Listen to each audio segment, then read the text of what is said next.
Ye. Ya.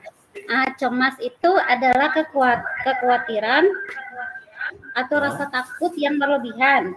Sedangkan stres itu adalah reaksi seseorang baik secara fisik atau emosional atas kekhawatiran atau kecemasan yang berlebihan.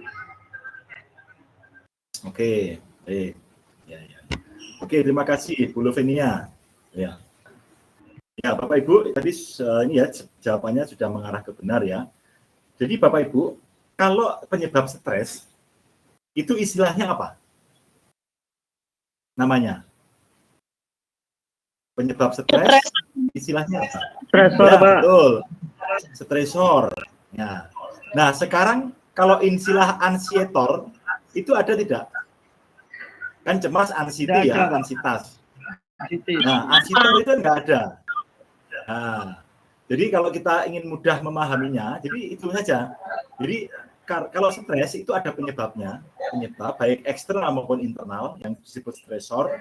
Tapi kalau ansitas, ya cemas, itu penyebabnya itu tidak bisa dideteksi, ya sehingga banyak diartikan kecemasan itu identik dengan apa? Kekhawatiran, gitu ya.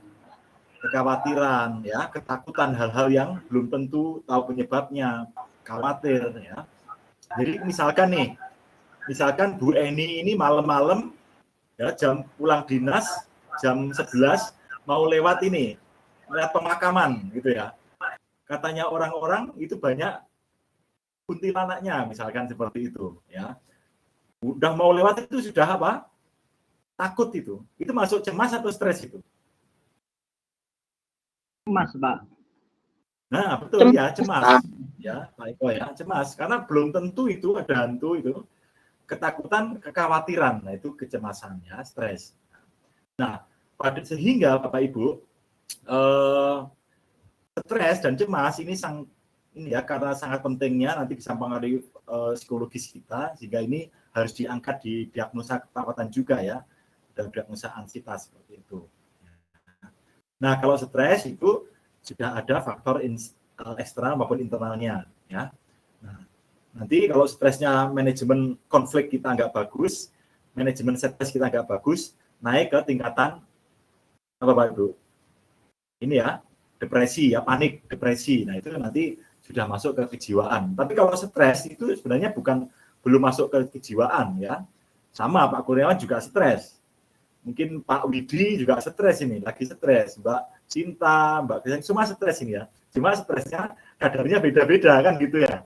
Nah, mungkin kalau tanggal muda gini stresnya udah agak ringan ini ya. Kalau tanggal muda gini ya. Gitu ya. Yang penting dikelola dengan baik supaya tidak sampai ke depresi. Nah, oke. Nah, kemudian terkait nutrisi, makanan ini juga ya, status kesehatan. Nah, status kesehatan sendiri ini biasanya dipengaruhi oleh satu, pola makan ya, kemudian pola latihan terkait olahraga sama manajemen stres. 3 itu Bapak Ibu ya. Jadi kalau kita ingin sehat ya, kita harus perhatikan 3 itu ya. Pola nutrisi, pola latihan ya, sama pola manajemen stres. Itu yang harus ditata dengan baik ya. Dan lingkungan juga gitu, lingkungan ternyata juga mempengaruhi ketuaan Bapak Ibu ya. Ini seperti mengacu teori biologis, teori radikal, itu ternyata ketika kita terpapar radikal bebas secara terus-menerus itu ini ya mempengaruhi ketuaan kita ya. Yang sering cepat kita lihat itu terkait dengan ini ya, menurunnya zat melanin dalam kulit ya, sehingga cepat keriput ya, kulit cepat rusak ya. Kemudian zat warna di dalam rambut itu juga menurun sehingga cepat ubanan ya, dan lain-lain ya. Oke. Nah, kemudian kita langsung ke slide berikutnya aja.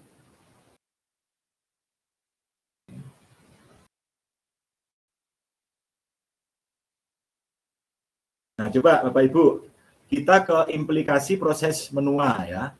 Jadi akibat penuaan itu ada beberapa implikasi proses menua. Implikasinya itu semua sistem ya, semua sistem Jadi sampai neuromuskuler sampai habis ya, sampai ke reproduksi, ke eliminasi dan lain-lain ya. Coba ini nanti supaya dapat tambahan nilai Bapak Ibu. Nah, ini sebentar saya mematikannya gimana ini ya, presentasinya ini ya. Oh, saya itu suka pakai Zoom sebenarnya ya.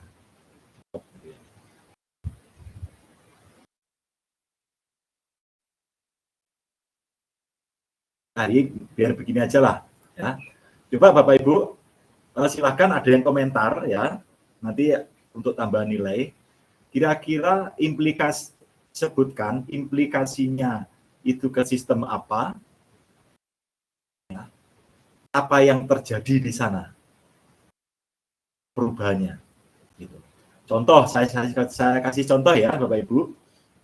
Misalkan pada sistem di ini ya, sistem neuron, sistem persarapan. Gitu. Di sana terjadi ada perubahan apa? Ya, misalkan neuronnya semakin hilang. Ya. Padahal neuron itu fungsinya untuk salah satunya menyimpan memori dan menghantarkan informasi. Ya. Proses koneksi antar sinap itu juga mulai menurun, ya, neurotransmitternya, sehingga cenderung lansia itu susah mengingat sesuatu. Ya. Jadi Bapak Ibu, kalau kita itu mikir sesuatu ya sudah ada di pikiran kita, tapi kok mau mengeluarkan itu susah ya, apa ya namanya? Nah itu kadang itu neurotransmitter antar sinap itu kerjanya kurang efektif. Ya. Tetapi kalau neuronnya habis, ya, itu nanti larinya ke demensia ya, atau ke kepikunan. Oke, silahkan berkomentar sistem yang terimplikasi apa, perubahannya apa. Ya. Oke, silahkan. Mau mencoba?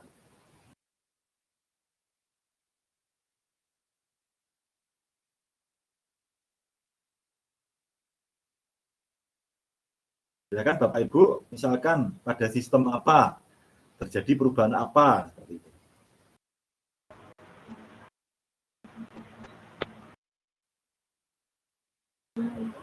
Monggo. Nggak apa-apa, nggak perlu takut ya Bapak Ibu ya, santai saja. Ya, santai saja. Izin menjawab, mencoba jawab Pak. Ya, Ibu siapa? Lovenia Pak. Lovenia, ya silakan. Satu sistem saja dulu. Misalnya kayak gini, sistem kekebalan tubuh Pak. Pada lansia akan mengalami penurunan sehingga misalnya terkena debu sedikit akan mengalami flu gitu. Apa disebutkan dulu sistemnya, Lovenia? Misalkan sistem jantung, kardiovaskuler, atau di sistem di apa perkemian atau apa? Kekebalan tubuh maksudnya itu. Sistem kekebalan imun tubuh. Pak. Imun, oke, ya. Sistem imun. Ada apa di sana? Di sistem imun. Misalnya kalau sudah pada lansia kan mengalami penurunan sistem kekebalan tubuh, misalnya kayak terkena polusi sedikit atau terkena debu akan menimbulkan reaksi alergi kayak flu. Karena ini ya antibodinya juga ini ya mulai menurun ya. Kemudian sel darah putih leukosit itu juga semakin menurun. Jadi barier-barier untuk menjaga kekebalan tubuh itu menurun ya, sehingga gampang terkena suatu infeksi ya, terpapar suatu virus. Oke, bagus. Bu Lovenia. Silakan yang lain sistem apa? Ya, silakan di-mute dulu Bu Lovenia biar nggak mengung ya. Pak izin menjawab Pak. G, dengan Bapak siapa? Pak Eko. Budiono. Silakan Pak Eko. Bisa sistem muskuloskeletal Pak J. Jadi kemungkinan karena perpetuaan, karena itu ada kemunduran, kekurangan massa otot, massa tulang, sendian, sehingga orang tua, ya, manula atau itu Pak, sering mengalami penurunan daya tahan tubuh, kekuatan, sehingga mungkin gampang jatuh begitu Pak. Betul. Baik, terima kasih Pak Pak Eko ya. Monggo Saya Pak. tambahkan ya. Ya, betul ya. Jadi sistem muskuloskeletal ini yang mendominasi juga Bapak Ibu. Lansia itu ya. Datang di posyandu, keluarnya keju-keju, linu-linu gitu ya. Dengkule klotean gitu istilahnya ya. Tikluk-tikluk gitu ya. Ya, karena apa? Satu, menurunnya cairan sinovial kan gitu ya, lansia. Kemudian tadi yang disampaikan Pak Eko, ada penurunan massa otot. Ya, atau bahkan sebaliknya terjadi hipertrofi, kekakuan kan gitu. Nah, sehingga ketika terjadi penurunan massa otot, hipertrofi, kemudian juga mielin ya. Jadi fungsi mielin di otot-otot itu menurun ya, sehingga akan mudah sekali dalam respon terhadap nyerinya ya. Makanya kalau kita lihat kakek-kakek, nenek-nenek itu ya, ada hawa dingin, angin sedikit aja udah katanya keju semua badannya ya, karena memang reseptor di sana mudah sekali ya, karena sel-sel di miring di otot turun ya. Kemudian seringkali mengeluh di ini ya, lutut ya, adanya cairan sendi ya, sinovial di sana menurun, di sendi-sendi itu sering sekali terjadi gesekan-gesekan, dan itu lumayan nyeri juga ya di sana. Nah, kemudian muskuloskeletal artinya otot dan tulang ya. Di tulang tentunya Bapak Ibu? Tulangnya semakin menurunnya kalsium ya. Terjadi keroposan. Tadi disampaikan Pak Eko ya. Gampang patah tulang gitu ya.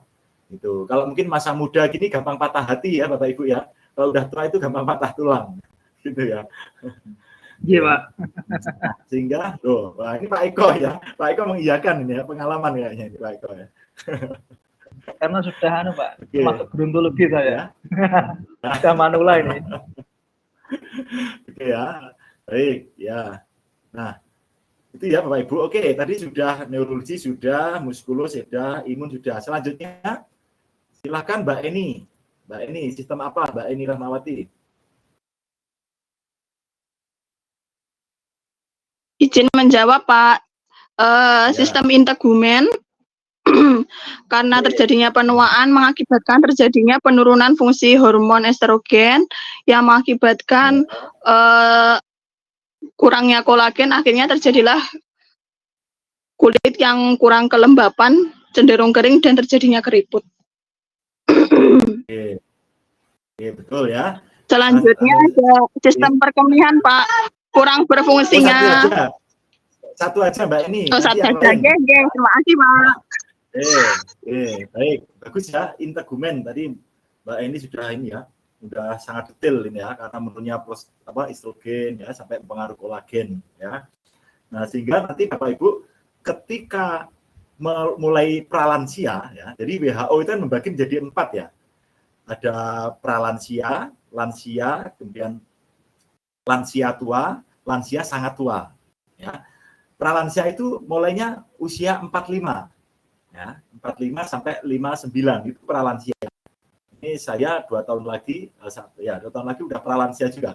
Nanti mulai keriput itu, ya, mulai keriput, ya, sudah mulai kalau mungkin ini ya wanita itu udah 40 tahun ada tanda-tanda menopause dan sebagainya. Itu yang paling sering mudah aging proses ditemukan itu tadi di integumen, ya kan.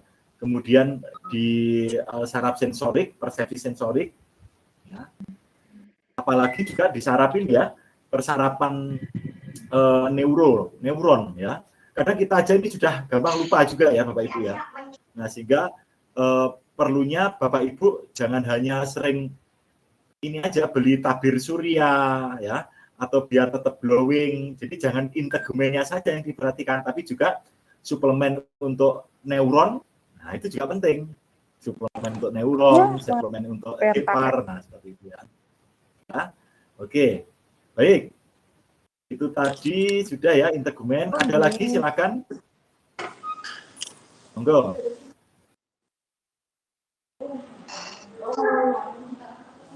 Integumen sudah, neuron sudah, muskulus sudah, kekebalan sudah. Apalagi Bapak Ibu? Silakan. Pendengaran, Bang. Nggih, Pak Miftah, Muhammad Miftah nggih. Nggih. Mengalami sistem pendengaran. Ada Mengalami- telinga mengalami penurunan pendengaran. Oke, baik. Pak Miftah itu satu paket ya. Kalau ini ya persepsi sensorik berarti nanti pendengaran sama penglihatan. Ya, kalau penglihatan ada juga penurunan, Pak ya. Ya, Ya, baik. Oke, ya terima kasih Pak Miftah ini ya. Ini masih saudaranya Gus Miftah ini? bukan Bang. Oh, bukan, Lain ya. ibu, Pak. Hanya oh, gitu ya. Baik. Ya, baik Pak Miftah ya. Tadi ada di sistem pendengaran, sistem penglihatan ya, ini masuk persepsi sensorik. Nah, betul ya. Jadi Berkeminian, Pak. ketika tua ya, ketika lansia itu Bapak Ibu itu biasanya terjadi ketulian konduktif ya. Konduktif itu hantaran ya. Jadi makanya nanti ada trik-trik dalam komunikasi dengan lansia itu yang ketika lansia mengalami penurunan pendengaran itu bagaimana komunikasi yang benar ya. Tidak serta-merta kita ngomong keras itu lansia akan bisa mendengar jelas, tidak ya. Karena kalau terjadi tuli konduktif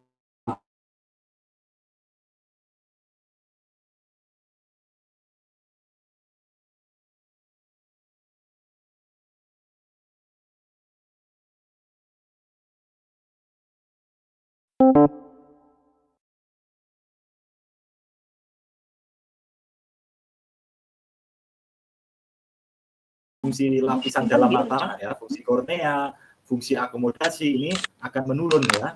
Makanya yang paling sering itu ketika lensa itu sudah menua itu terjadi suatu mengumpulnya plak ya, putih ya, di sana katarak. Nah, itu ya disebut katarak yang sering.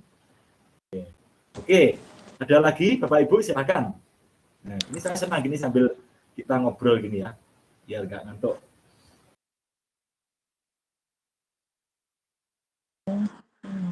Ada lagi kira-kira? Ini nanti sampai berapa jam Bapak Ibu?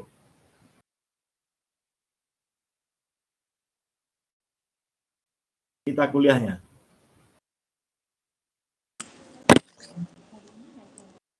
Nggak ada, nanu tutup. Oke ya. Baik, nanti silakan dibaca ya Bapak Ibu di materi ya yang saya berikan di Spada, silakan di-download ya. Nanti di sana akan ada itu ya jelas ya per sistem apa saja yang terjadi perubahan ya. Jadi contohnya pada sistem pernapasan pada paru-paru ya ada perubahan, daya pegas dinding menurun, kekuatan otot pernapasan menurun ya. Kekuatan 3 meningkat sehingga ini akan menyebabkan kapasitas paru juga menurun ya untuk mengembang itu sehingga resiko potensi oksigennya itu kurang efektif sehingga kita melihat ada lansia-lansia itu yang menderita sesak nafas ya. Dalam rangka memang yang pertama itu karena kompensasi dia untuk memenuhi kebutuhan oksigennya. Iya. Paru-paru yang sudah menurun ya. Kemudian di kardiovaskuler ini terjadi perubahan katup jantung kaku, jumlah sel pacu berkurang, penumpukan jaringan otot di jantung, jaringan ikat ya. Kemudian pembuluh darah kurang lentur ya. Akibat apa? Adanya hiperkolesterol. Oh gitu. Jadi nanti konsulnya kita ada depan. Ya, dipipin dimut dulu ya. Oke, ya. Jadi menumpuknya ini Bapak Ibu ya, lemak darah di dalam pembuluh darah pada lansia ini sangat berpotensi terjadinya arteriosklerosis sehingga meningkatkan tekanan darah, sistolik, cenderung terjadi serangan jantung, ya, menguranginya fungsi pompa jantung. Nah kemudian di sistem ginjal, ya, di sistem ginjal tentunya terjadi penurunan fungsi daripada ginjal. Ginjal ada beberapa fungsi ya Bapak Ibu ya. Ada fungsi ekskresi, filtrasi ya. Nah, filtrasi ini yang sangat berperan ya. Di mana ketika fungsi filtrasi ini menurun atau bahkan gagal, ini makanya disebut gagal ginjal begitu ya. Jadinya sel-sel cairan ya, cairan sisa ya atau zat-zat sisa yang harusnya dibuang itu karena proses penyaringannya kurang bagus sehingga lolos masuk ke darah. Ya. Nah, kemudian juga selain fungsi filtrasi menurun, ya, pada perkembangan juga terkait ini ya, kepekaan tubulus terhadap ADH itu menurun, Bapak Ibu. Nah, padahal kepekaan tubulus ini yang berafiliasi dengan antidiuretik hormon, ini juga akan mempengaruhi juga pada tekanan darah. Ya. Hingga cenderung nanti bila mengalami ini akan terjadi peningkatan tekanan darah. Nah, kemudian juga terjadinya tadi filtrasi menurun, LVG juga menurun. Baik. Kemudian juga di eliminasi, ini yang sering ya Bapak Ibu ya. Jadi kalau kita berbicara gastrointestinal, ini tidak hanya melulu pada ranah di usus ya, tetapi juga dari mulai mulut sampai ke anus ya. Ini namanya sistem pencernaan. Nah, pada lansia yang mengalami penuaan, giginya mulai keropos ya, mulai habis itu giginya, kesulitan mengunyah ya. Kemudian salivanya juga menurun fungsinya, rasanya nggak enak sehingga malas makan. Kemudian proses peristaltiknya usus juga lambat ya, sehingga mudah terjadi konstipasi. Nah, itu masalah-masalah yang sering muncul pada lansia. Oke. Baik, untuk lain-lain ini ya Bapak Ibu nanti silakan dibaca ya. Mohon videonya dihidupkan sebentar Bapak Ibu, saya akan screenshot untuk bukti pembelajaran.